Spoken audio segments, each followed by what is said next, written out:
क्या आपने कभी सोचा है हम बोलते क्यों रहते हैं? मोबाइल, रिश्ते, बहस, शिकायतें, लेकिन जितना बोलते हैं उतना ही बेचैन क्यों हो जाते हैं? आज हम मौन के बारे में नहीं जानेंगे, बल्कि उस शक्ति के बारे में जानेंगे जो शब्दों के खत्म होते ही शुरू हो जाती है। अक्सर लोग समझते हैं कि मौन मतलब कुछ ना बोलना, लेकिन ये अधूरा अर्थ है।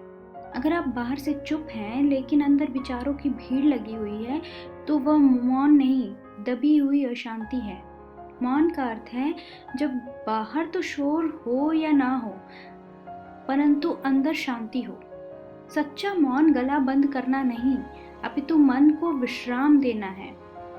हम बोलते इसलिए हैं क्योंकि अकेलेपन से डरते हैं, हम अपने अंदर झांकने से डरते हैं, अपने विचारों का सामना नहीं करना चाहते।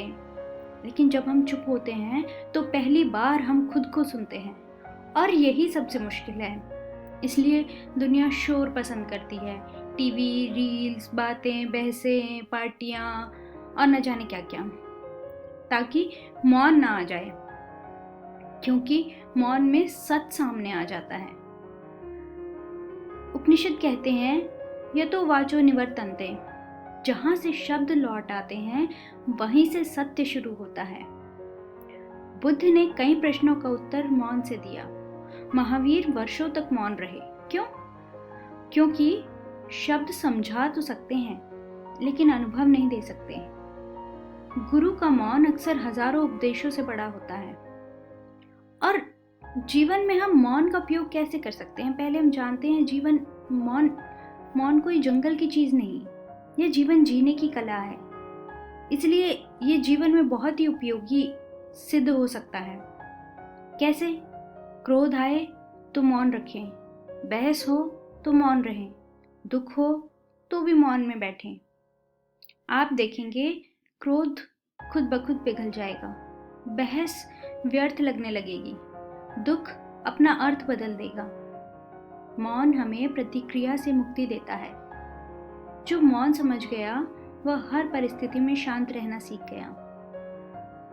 आज दुनिया को और शब्द और शोर शराबा नहीं चाहिए तो और जागरूक लोग, और मौन जागरूकता की पहली सीढ़ी है।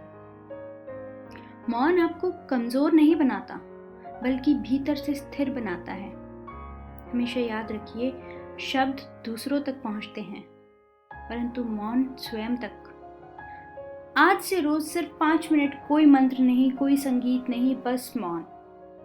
शायद पहली बार आप खुद से मिलेंगे, क्योंकि जो मौन को समझ गया उसने जीवन को समझ लिया। धन्यवाद।